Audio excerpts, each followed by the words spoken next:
안녕하세요. 승리한 상가족 여러분, 그리고 강성성경연구원 여러분, 오늘은 사도행전 4장 32절에서 37절 말씀을 예루살렘 교회의 아름다운 모습을 재현하자라는 제목으로 함께 말씀을 나누도록 하겠습니다. 우리가 4장 말씀을 통해서 경험한 것은 하나님의 큰 은혜의 능력, 예수 그리스도의 구원의 은총을 통해서 나면서부터 걷지 못한 사람이 일어서게 된 이 사건을 통해서 예수 그리스도의 부활이 증거되자 사내들인 공의회는 이것을 싫어하여서 사도들을 핍박하기 시작합니다. 그러나 그 핍박 앞에서 사도들은 분명히 담대하게 전합니다. 하나님의 말씀 듣는 것과 사람의 말을 듣는 것 중에 어느 것이 옳은가 판단해 보라는 것입니다. 우리는 하나님의 말씀을 증언할 수밖에 없다는 삶을 사는 것이 우리 그리스도인의 삶이라는 것을 우리가 다시 한번 확인하게 됐습니다. 그때 교회가 직면하게 된 환경은 무엇이냐면 이들을 통한 위협과 협박이었습니다. 앞으로 환란이 기다리고 있다는 것은 이제 물보듯이 뻔한 사건이었습니다. 그러나 지난 시간에 우리가 확인한 것은 이 위협이 있을 거라는 이 말씀 안에서 예루살렘 교회가 무엇을 경험하냐면 시편 2편 말씀을 통해서 하나님의 말씀의 성취를 경험하게 됩니다. 그래서 우리가 하나님의 말씀을 알면은 우리에게 오는 위협이 문제가 되는 것이 아니라 이 위협을 이기게 하신 하나님의 승리의 능력을 보게 하는 것이 오히려 더 큰 기쁨이 된다는 것입니다. 우리가 사도 바울을 통해서 로마서에서 확인했던 것처럼 내가 지금 당하는 고난이 장차받을 영광과 비교할 수 없도다라고 얘기하는 것처럼 우리가 하나님의 말씀을 알고 하나님의 주권을 인정하고 하나님이 이루신 모든 일 안에서 우리가 하나님을 믿는 믿음 안에서 살 때 어떤 삶을 살게 되냐면 현재 고난이 아니라 미래에 주실 승리를 바라보게 된다는 것입니다. 이것은 우리가 하나님을 믿는 사람들이 가지게 되는 믿음의 역사입니다.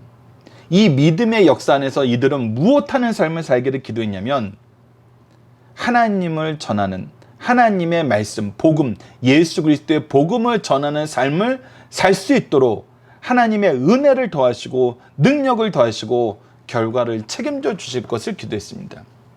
그때 어떻게 됐습니까? 성령이 임하셔서 이들에게 하나님의 말을 전할 수 있게 했습니다. 성령의 말하시게 하심으로 다시금 복음은 힘을 얻고 예수 그리스도를 전파하는 것이 세상에 다시금 펼쳐지게 되는 것입니다. 그때 이제 교회의 모습을 보여줍니다. 우리가 2장에서의 교회의 모습은 교회의 시작과 하나님의 은혜와 은총 안에서 은혜의 통로로서의 삶을 사는 것을 보여줬다면은 지금 4장에서의 모습 그리고 앞으로의 모습은 항상 무엇이냐면 환란이 있습니다. 고난이 있습니다. 공격이 있습니다. 그럼에도 불구하고 어떤 삶을 사냐는 것입니다. 32절을 봅시다.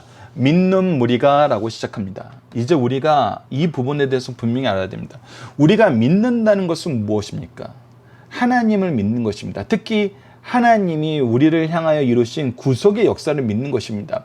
우리가 구속의 역사를 얘기할 때 다시 한번 반복해서 얘기하고 여러분들이 반드시 기억해 주셔야 될 것이 있습니다. 첫 번째는 하나님 삼위일체 하나님의 구속의 역사에 대한 부분입니다. 성부께서 구원을 계획하시고 성자께서 구원을 성취하시고 성령께서 구원을 적용시켜 주신다는 것입니다. 이것이 우리를 향한 하나님의 사랑의 역사라는 것입니다. 그리고 이 역사를 이루시는 하나님이 누구냐는 믿음이 바로 두 번째 믿음입니다.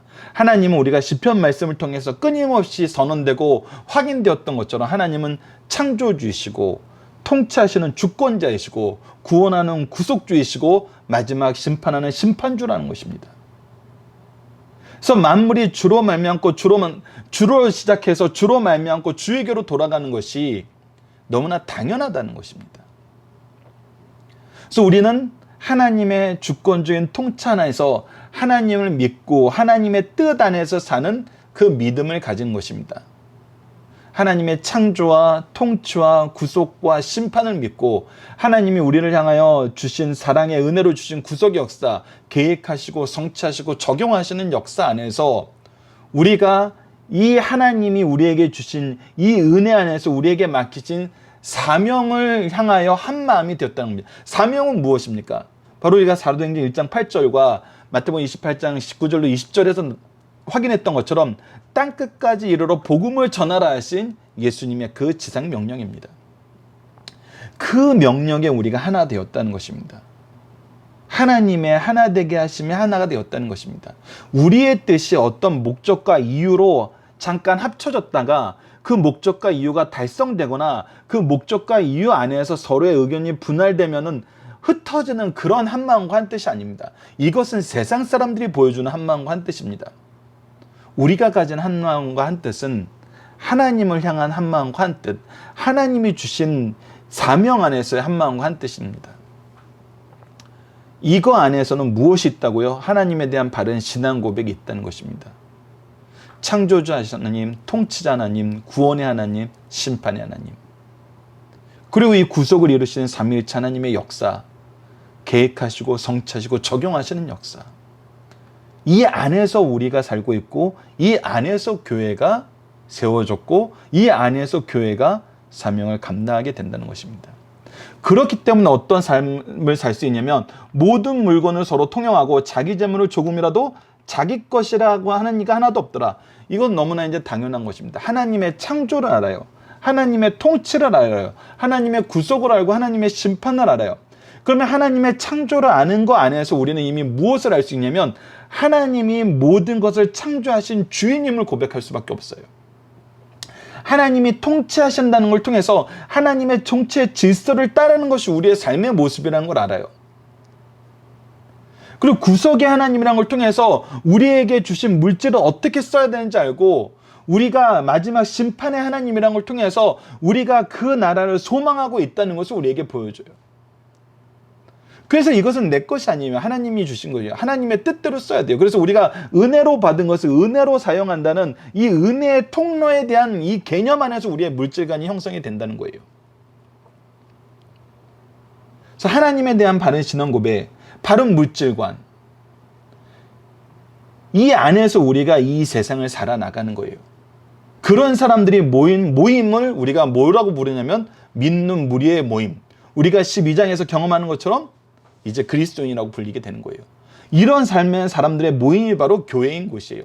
이런 사람들이 하나님을 찬양하고 하나님의 부르심 안에서 하나님께 감사함으로 드리는 것이 바로 예배이고 하나님과의 교제의 가장 아름다운 모습이라는 거예요. 이것을 제정하신 분도 하나님이시고 이것을 지키게 하시는 분도 하나님이시고 이것을 통해서 축복하시는 분도 하나님이시라는 겁니다. 이것이 바로 믿는 무리의 특징입니다. 두 번째 특징은 리더의 특징입니다. 사도들이 어떤 일을 했냐는 거예요. 사도들에게 하나님께서 무엇을 주셨냐면 큰 권능을 주셨어요. 이 권능을 주신 목적을 우리가 바로 알아야 돼요.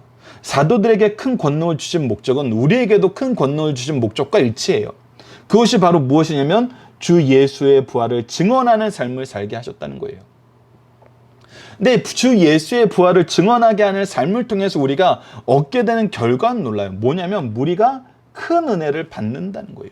큰 은혜를 받는다. 이 은혜를 받았다는 건 뭐냐면 하나님이 우리의 창조자로서, 하나님이 우리의 통치자로서, 하나님이 우리의 구속주로서, 하나님이 우리의 심판주로서 우리에게 필요한 것을 공급하시는 분이란 거예요.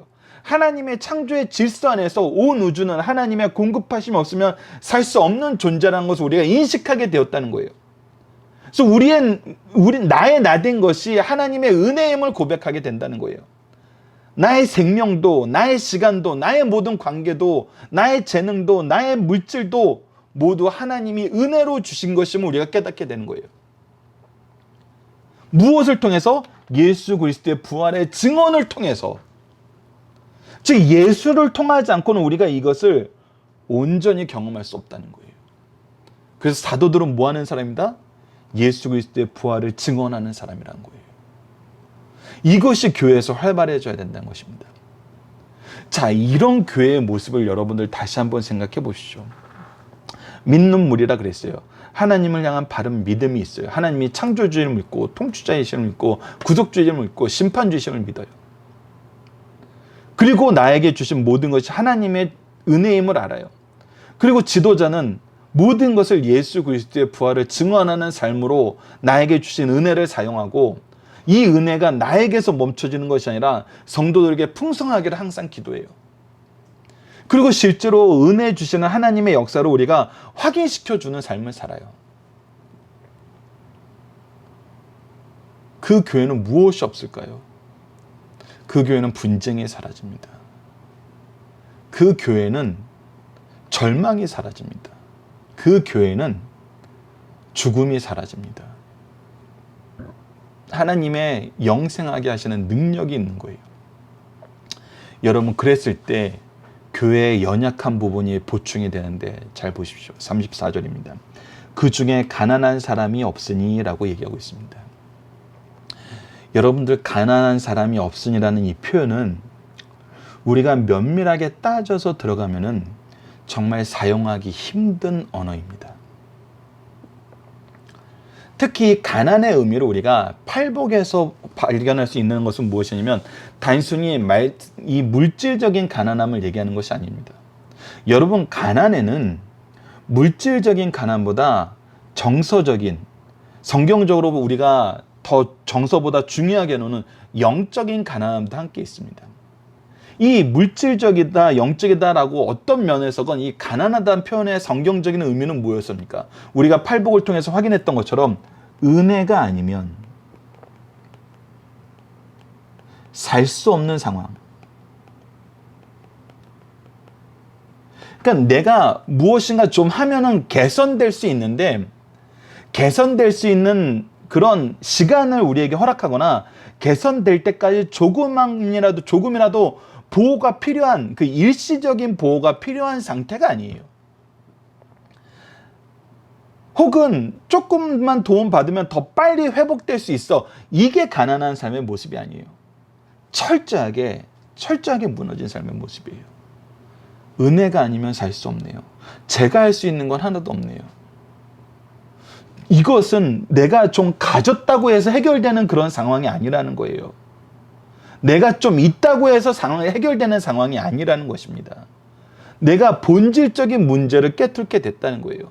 죽음의 문제, 죄의 문제, 이 세상에 이 엄청난 이 타락의 문제들이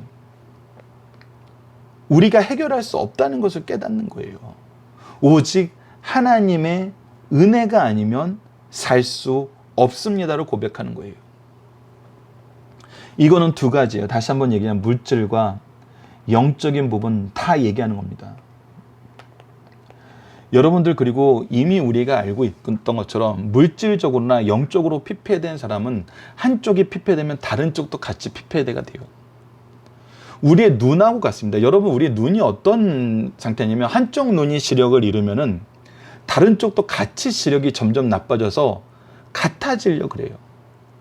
그래서 때로는 사람들이 안경을 도수를 다른 걸로 빨리 맞춰서 조율하는 이유가 뭐냐면 시력이 따라간다는 거예요.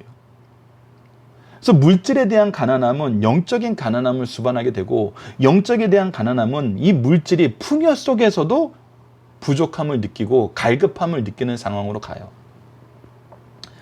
근데 이것이 없게 됐다는 거예요. 이것이 의미하는 것이 무엇일까요? 여러분들, 우리는 현대 사회에서 많은 제도를 실험하고 있는 여러 나라들을 봅니다. 그래서 북유럽처럼 복지가 잘 되는 나라, 또 우리가 독일처럼 교육 부분에 대해서는 무료 교육이 이루어지고 있는 나라, 미국처럼 자본주의가 발전한 나라, 그 안에서 우리는 굉장히 좋은 이런 균형 감각을 가지면서 우리의 것을 만들어 나가고 있잖아요. 그러나 그 안에 우리가 이 가난이 없다라고 얘기할 수 있나요? 다시 한번 얘기하자면 은혜가 없으면 살 수 없는 상태에서 우리가 완전히 해방되었나요? 그렇지 않죠. 그래서 우리가 경제적인 관점으로 성경을 볼 때 되게 재밌는 걸 보게 됩니다.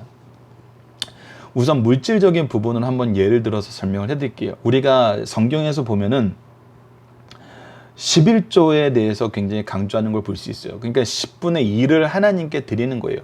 그리고 이 10분의 1은 뭐 하는 데 쓰냐면 성전에 필요한 모든 일을 하고 성전에서 일하는 사람들의 필요를 채워주는, 그들에게 심지어는 봉급을 주는 일까지도 이 11조에서 해요.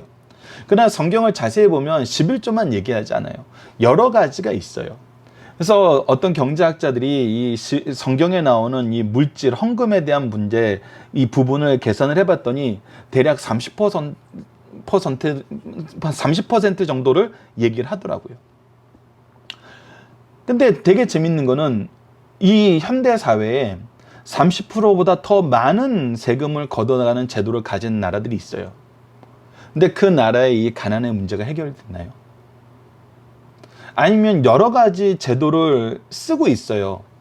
여러 가지 이 발전, 이 적재적소에 투자하는 거. 여러분들 독일 같은 경우는 학비를 아껴준 거에 대해서 이 교육 관계자들은 굉장히 놀라운 결과를 내밀어요. 왜냐하면 학생들이 금액에 치이지 않고 또 사회적인 인식에 치이지 않고 정말 자기가 원하는 학문을 정말 자유롭게 할 수 있는 것은 그 나라의 미래의 그런 성장 역량의 발달에 엄청나게 플러스를 준다는 거예요. 그래서 이것은 정말 몇십 년 후에 나타나는 놀라운 성장이고 그것을 이미 독일은 우리에게 결과로서 보여주고 있다는 거예요. 그래서 이런 것처럼 어떻게 쓰면은 우리가 무슨 결과를 얻을 수 있어. 하지만 그 나라에도 뭐가 있어요? 가난이 있어요. 가난한 사람은 그리고 항상 우리와 함께 있어요. 근데 이 예루살렘 교회에 가난한 사람이 없는 모습을 보여줬는데 그것이 어떻게 이루어지는 거냐면 밭과 짚이 있는 자는 팔아 그 판값을 가져다가 사도들 앞에 두매 그들이 각 사람의 필요에 따라 나눠줌이라. 여러분들 여기에서 되게 재밌는 표현이 각 사람의 필요에 따라 나눠줌이라 라는 이 표현인데 여러분들 이것도 우리가 실험해 보면 알아요. 공산주의 같은 경우는 정말 모든 걸 사회 공용제로 하고 각 사람의 필요에 따라 우리가 분배하는 거였잖아요. 근데 거기에 가난이 사라졌나요? 물론 어떤 사람들이 공산주의를 바로 적용하지 못해서라는 얘기도 있지만 현실적으로 그거는 불가능해요. 그러니까 이 34절로 35절의 역사는 결론적으로 얘기하면 무슨 얘기를 하는 거냐면 인간이 가지고 온 제도와 역량 안에서는 불가능한 일이 일어났다는 거예요. 근데 이 불가능이 일어난 원인이 무엇일까요? 원인이 무엇일까요? 그것이 바로 33절의 역사에서 나타납니다. 큰 은혜를 받아. 우리는 성경에서 우리에게 가르쳐주는 건 뭐냐면 우리가 수고하여 걷는 것에 대한 양을 누가 조절해 주냐면 하나님이 책임져 주신다는 거예요. 이것은 정말 창세기에서부터 시작해서 끊임없이 우리에게 반복적으로 얘기해 주는 겁니다. 하나님이 준비하셔서 하나님이 주신다는 거예요. 그래서 이삭 같은 경우는 농사를 지라 그러는데 다른 사람들보다 100배의 결실을 맺게 하셨어요. 하나님이 준비해서 주시는 거예요. 하나님의 공급하심이 있다는 거예요. 땅을 팔 때마다 물이 나와요. 다른 사람들은 그렇게 안 되는데 어떻게 됐다는 거예요? 하나님의 공급하심이 있다는 거예요. 이스라엘 민족 보세요. 이스라엘 민족은 예루살렘 주위에서는 원래 농사가 지어질 수 없어요. 왜? 물이 없으니까. 근데 하나님께서 늦은 비와 이른 비와 이슬을 가지고 물을 채우세요. 이스라엘 예루살렘 주변의 땅의 토양은 여러분들 젖과 꿀이 흐르는 땅이라고 얘기하지만 사실 보면은 하나님의 공급하심이 없으면 살 수 없는 땅이 바로 가나안 땅이에요. 계속 보여주세요. 뭘 보여주세요? 하나님의 공급하심을 보여주세요. 하나님의 은혜로운 공급을 보여주세요. 그래서 예루살렘 교회가 가진 이 가난이 없어라는 이 모습은 우리가 단순히 물질을 우리가 가진 것을 나누는 걸로 이루어지는 것이 아니라 하나님이 은혜를 우리에게 끊임없이 공급해 주심으로 일어나는 일이란 거예요. 여러분 이걸 잘 봐야 돼요. 밭과 집을 팔아서 그 판 것을 나누는 것으로 가난이 사라지지 않아요. 근데 무엇으로 사라지는 거예요? 나에게 주신 물질을 하나님의 뜻대로 사용함으로써 하나님이 우리에게 더욱 공급하시는 충성된 자에게 더 많이 맡기시는 하나님의 은혜의 역사와 통치의 질서 안에서 이루어지는 거라는 거예요.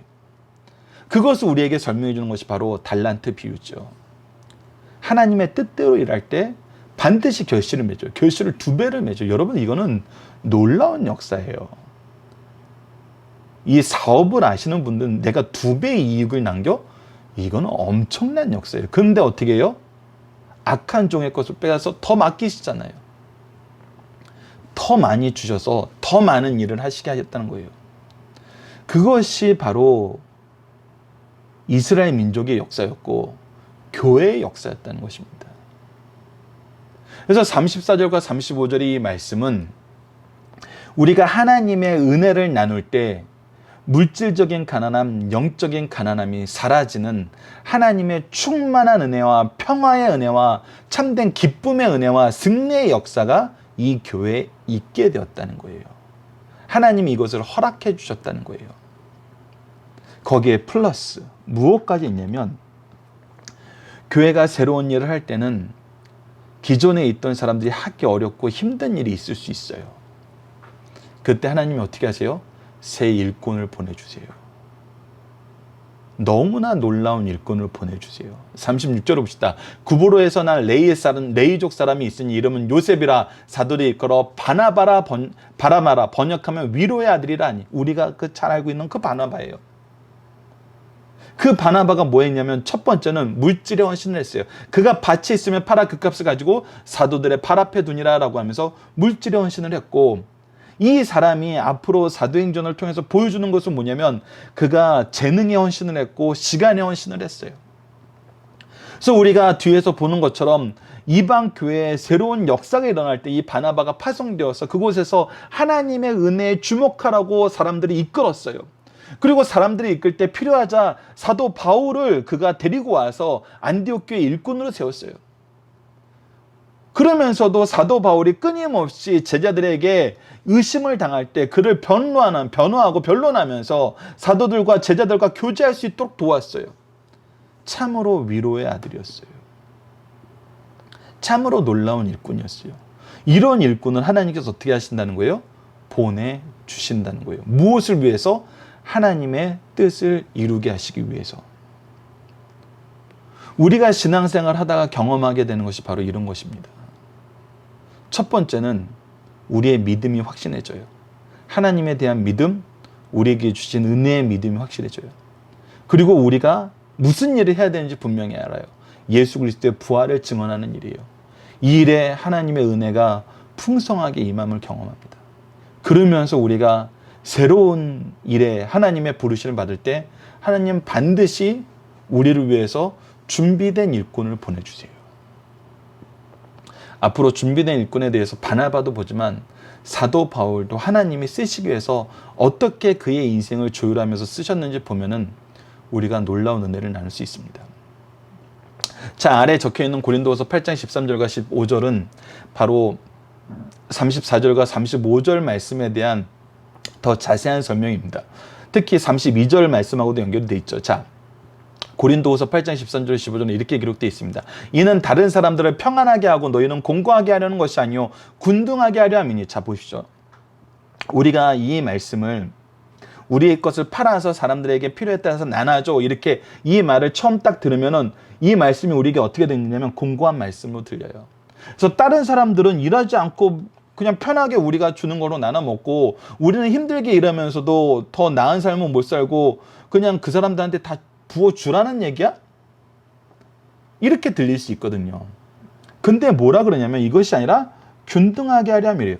균등하게 한다는 것이 무슨 의미냐라고 설명할 때 14절에 보면 이제 너희의 넉넉한 것으로, 여기에 이제 핵심이 있습니다.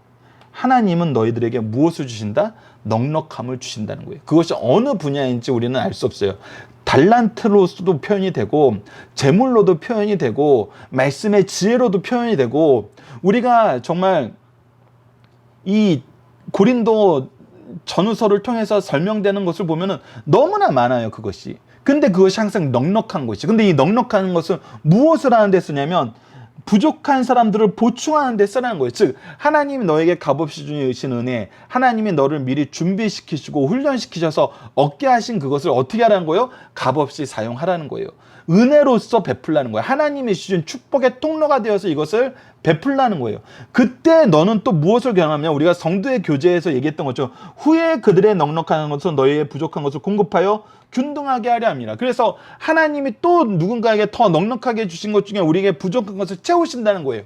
이것이 바로 나타난 것이 사도 바울의 전도팀에 있던 동역자들이었어요. 동역자들 우리에게 허락하셔서 서로가 서로에게 부족한 것을 채워서 하나님의 온전하신 일을 이루게 하세요. 이것을 우리가 경험할 수 있는 곳이 어디냐는 거예요. 바로 교회라는 거예요. 이것을 경험하는 곳이 바로 가정이라는 거예요. 그래서 이것이 어떻게 이루어지냐라고 했을 때 15절 보면 기록된 것 같이 많이 거둔 자도 남지 아니하겠고 적게 거둔 자도 모자라지 아니하리라. 이것은 어떻게 보면 잘 이해가 안 될 수도 있는데 이것은 바로 하나님께서 출애굽기에서 만나를 주실 때 주셨던 말씀이에요. 즉 공급하시는 분이 누구라는 걸 우리에게 알려주는 거예요. 하나님이라는 거예요. 공급하신 것을 바르게 거두고 바르게 사용하는 방법까지도 하나님께서 이 만나를 통해서 우리에게 가르쳐 주셨어요. 그래서 오히려 남긴 자들은 썩어서 버려야 됐어요. 하나님의 뜻대로 사용하지 않는 거예요. 그러면서도 안식일 날은 이틀이 가도 썩지 않았어요. 하나님이 쓰도록 만드시는 거예요.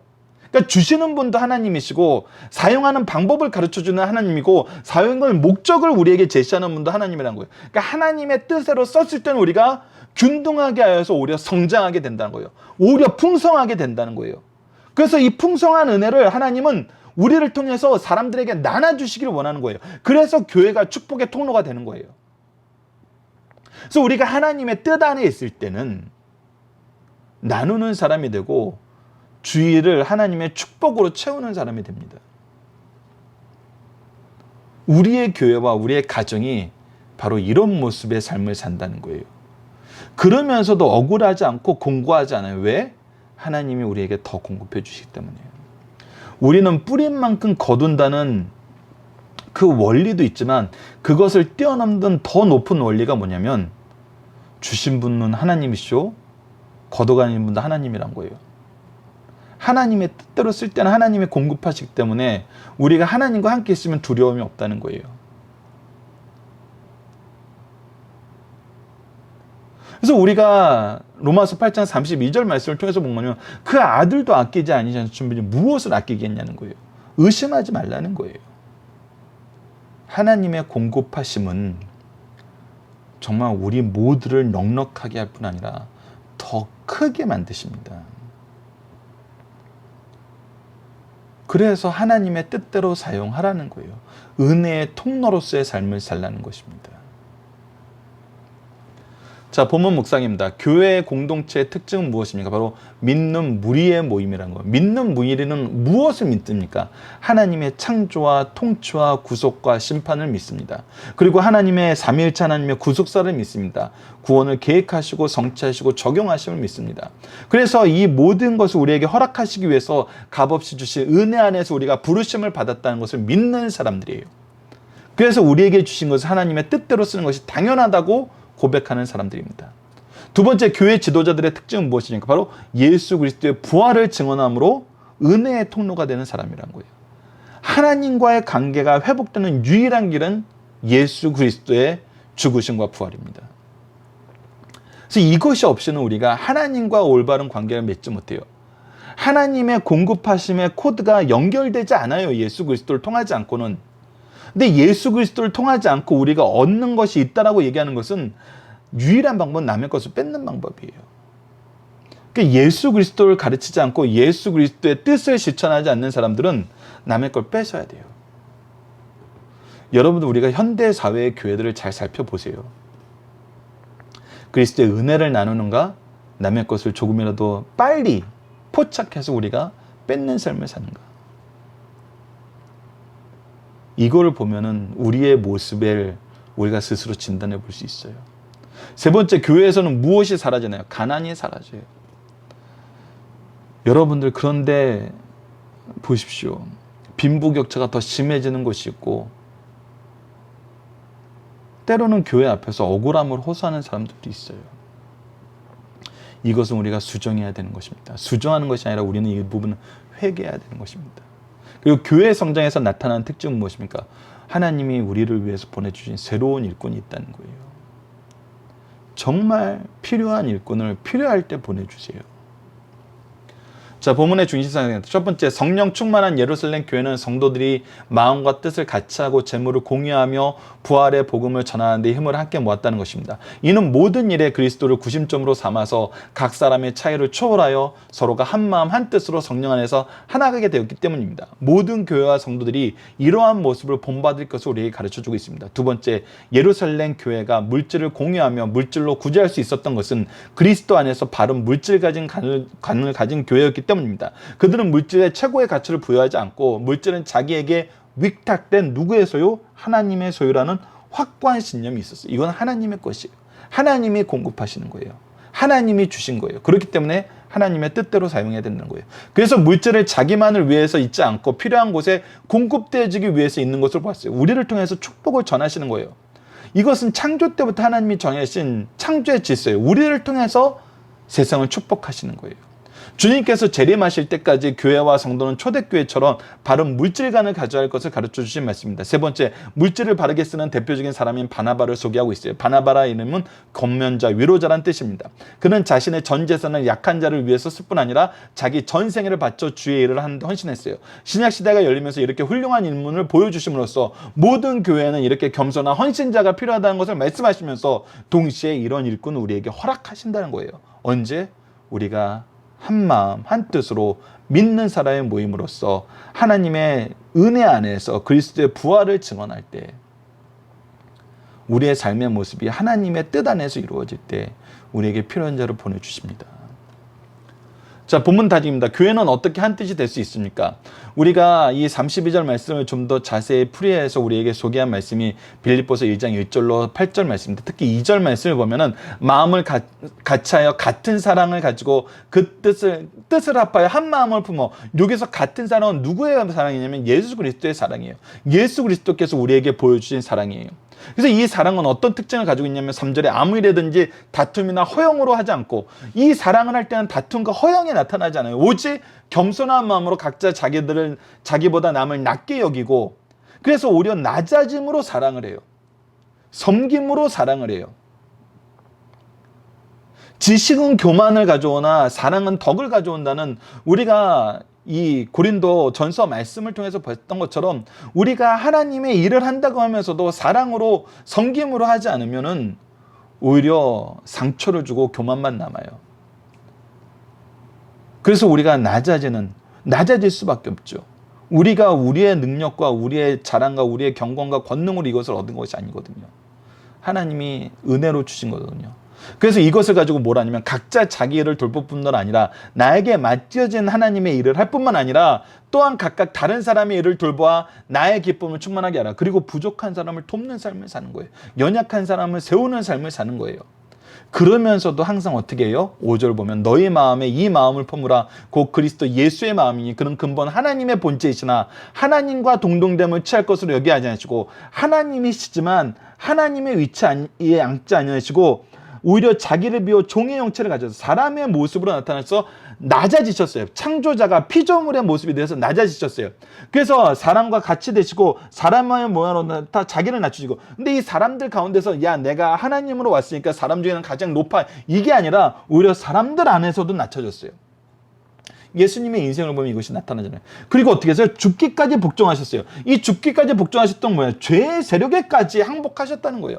대신 우리 대신 항복하여서 그들의 지배하에 들어갔다는 거예요. 그러면서 동시에 그 십자가의 죽으심이라, 이 의미는 뭐냐면 이러면서도 그냥 하나님이 인정하고 하나님이 사랑하고 하나님이 보호하시는 삶을 사는 것이 아니라, 우리 갈라디아서 말씀을 통해서 사도 바울이 신명기 말씀을 인용해서 얘기한 것처럼 십자가에 달려 죽은 자는 하나님께 저주받은 자라는 것처럼 하나님의 저주 안에서 죽으셨다는 거예요.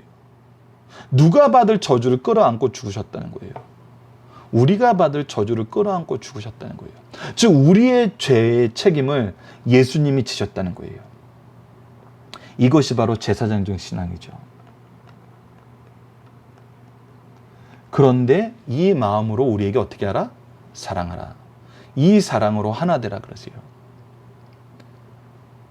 그래서 요즘처럼 문제가 많을 때 우리는 어떤 특정한 교회를 욕할 수가 없어요. 왜? 이 문제도 하나님이 나에게 맡긴 문제일 수 있거든요. 그래서 우리가 먼저 회개를 해야 되고, 우리가 이들이 죄에서 구원받을 수 있도록 이 상황이 하나님의 의로운 역사 안에서 해결될 수 있도록 우리는 기도해야 돼요. 그리고 하나님이 주신 지혜 안에서, 하나님이 주신 은혜 안에서, 하나님이 주신 이 민첩함과 역사 안에서 우리가 때로는 담대하게 하지만 섬김으로 겸손하게 나아가야 돼요. 저는 너무 두려워요. 지금 세상에 나오는 교회의 모습은 말씀하고 너무나 반대되는 모습이 많아요. 우리의 참된 자유는 정치적인 투쟁으로 얻어지는 것이 아니에요. 영적인 전쟁의 승리로 얻어지는 거예요. 근데 때로는 영적인 전쟁이 무엇인지도 몰라요. 영적인 전쟁은 철저하게 우리가 사도행전을 통해서 확인한 것처럼 복음의 역사예요. 복음의 역사. 복음의 역사가 확장되면은 하나님을 통해서 우리가 승리를 경험해요. 근데 우리 때문에 교회 다니는 것이 비난받고 하나님 믿는 것이 비난받고 하나님을 있는 거냐고 얘기하고 내가 절에서 교회는 도저히 신뢰하지 못하고 믿지 못하고 교회에서 사람들이 얘기하는 것은 절대 들어서는 안 된다고 얘기한다면은 우리들의 잘못으로 오히려 복음의 길을 막는 이런 큰 죄를 범하는 거예요. 성경은 이 두 가지 다에 한 가지 해결책을 제시합니다. 동일한 해결책 중에 하나가 뭐냐면 기도입니다. 기도하라는 것입니다. 기도하셔야 됩니다. 먼저 회개의 기도를 하시고 은혜를 간구하는 기도를 하시고 하나님의 주권에 항복하는 기도를 하십시오. 그리고 우리에게 지혜 주시고 은총 허락하여 주시길 기도하십시오. 특히 우리가 수년 전만 해도 우리가 은혜를 베푸는 위치에서 우리의 삶의 모습을 교회의 원래 모습을 회복할 수 있는 기회가 있었어요. 근데 지금은 완전 환경이 변했습니다. 우리가 지금 기도해야 되는 기도의 위치는 다니엘과 세 친구가 하나님 앞에서 뜻을 정했을 때 왕과 그를 관리하는 관리들에게 은총을 베풀 수 있도록 은총을 얻을 수 있도록 기도하는 요셉이 노예로 팔려있고 죄수로 갇혀 있을 때 하나님께 이 주위에 있는 주권자들에게 은총을 받을 수 있도록 기도했던 그 기도가 필요한 시기가 왔어요. 더 겸손하게 우리의 죄악을 바로 깨닫고 기도해야 됩니다. 두 번째, 초대교회 예루살렘 교회가 분배 정책을 잘 수행할 수 있었던 원인은 무엇입니까? 단 한 가지입니다. 하나님의 주권을 인정했기 때문입니다. 하나님의 뜻 안에서 했기 때문이에요. 하나님의 뜻 안에서 하지 않으면 여러분 갈등이 생깁니다. 가난을 해결하려고 하면은 자기 것을 잃는다고 생각하는 사람들에 의해서 분쟁이 일어나요. 이거 우리 한국 현대사에서 보잖아요. 지금 현재 우리의 모습이잖아요. 각각의 이익 집단이 자기 이익을 위해서 얘기하는 것이 당연해요. 당연하다고 여겨지는 사회에 살고 있어요. 그렇기 때문에 해결이 안 돼요. 오직 하나님의 뜻과 일치된 삶을 살 때 해결이 되고 하나님이 해결해 주시는 역사가 또 일어나요. 여러분들 교회가 세상을 향하여 축복의 통로가 된다. 빛과 소금의 역할을 한다고 했을 때 교회가 좋은 모범을 보이는 것에서 하나님은 끝내게 하지 않으세요. 실질적으로 교회를 통해서 문제를 해결하세요. 교회를 위해서 문제를 해결해 주실 때가 있고 교회를 통해서 문제를 해결해 주실 때가 있어요.